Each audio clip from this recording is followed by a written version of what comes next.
मधुसूदन जी 2 दिनों से सो नहीं पा रहे थे। वजह, जब भी सोने जाते कुछ पुरानी बातें याद आ जाती। अयोध्या की बातें। वो एक गरीब परिवार से थे।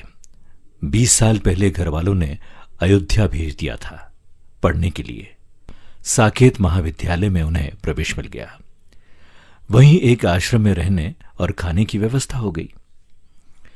अयोध्या में अनेक ऐसे मठ और आश्रम हैं जहां रहकर गरीब छात्र पढ़ते हैं, आश्रम के कार्यों में हाथ बटाते हैं।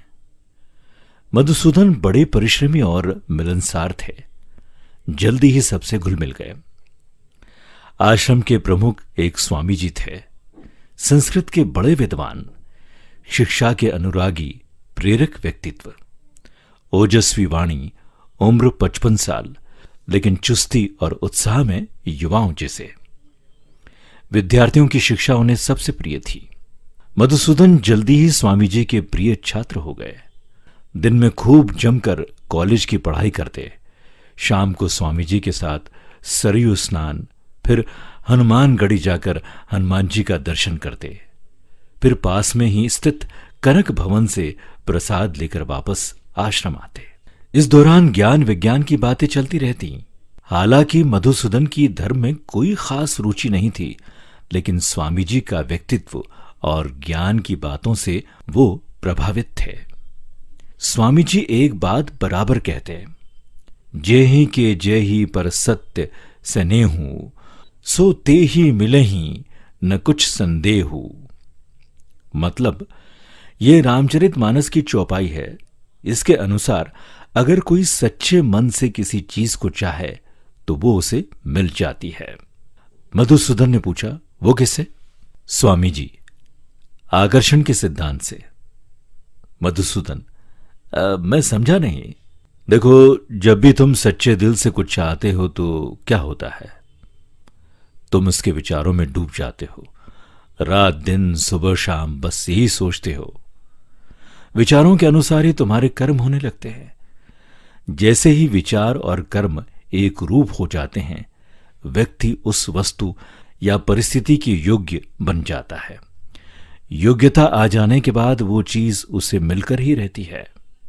मधुसूदन ने पूछा, तो इस सिद्धांत से लाभ उठाने का क्या कोई सरल तरीका भी है?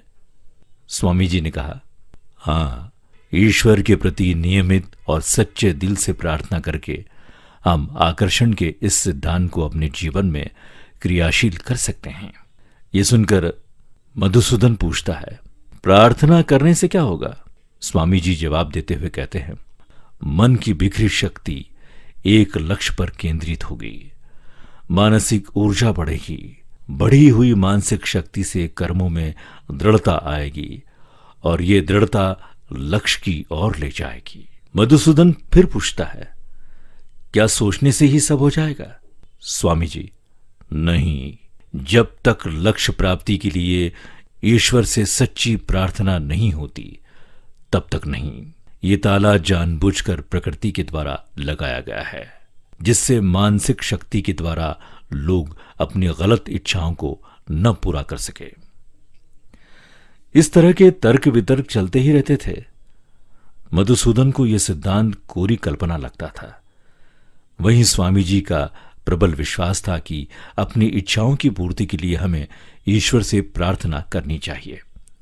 अगर वो इच्छा हितकारी है तो ईश्वर उसे पूरा करेंगे, क्योंकि उनका भंडार अक्षय और अनंत है। जब भी आश्रम में कोई बीमार पड़ता, स्वामी जी सामूहिक प्रार्थना जरूर करवाते।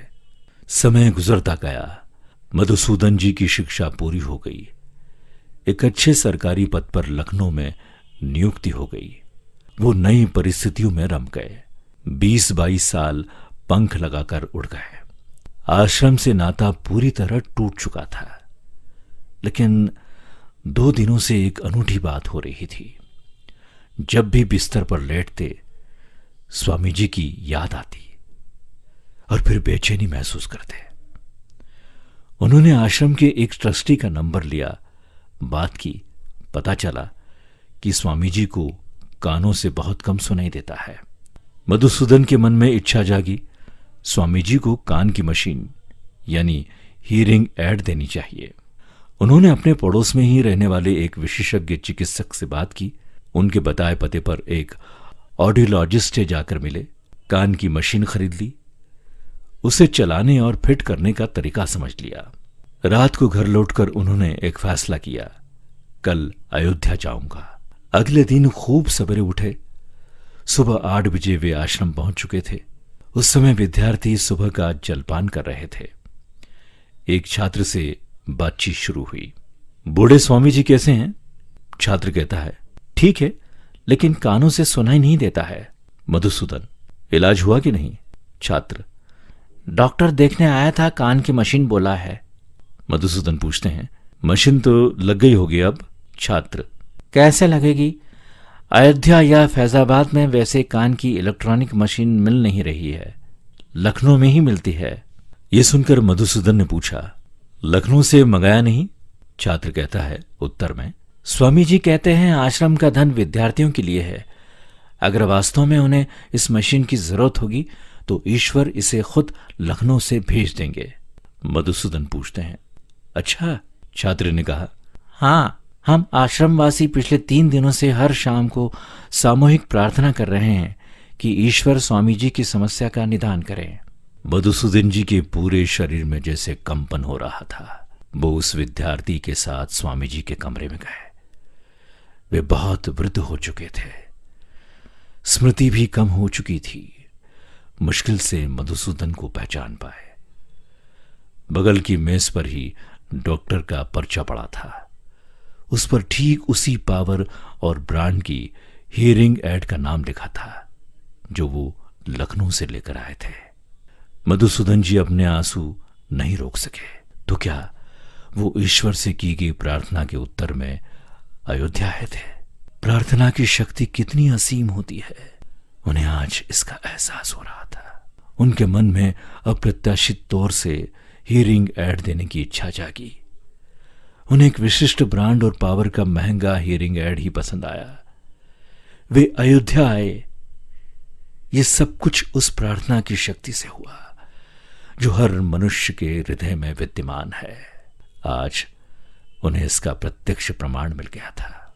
मधुसूदन ने स्वामी जी के कान में मशीन लगाई, अच्छी तरह सब कुछ सेट किया, साथ वाले विद्यार्थी को समझा दिया। अब स्वामी जी आराम से सुन सकते थे। थोड़ी देर वार्तालाप के बाद चलने की आज्ञा मांगी। स्वामी जी ने उन्हें हनुमानगढ़ी के प्रसिद्ध लड्डुओं का प्रसाद पूरे परिवार के लिए दिया।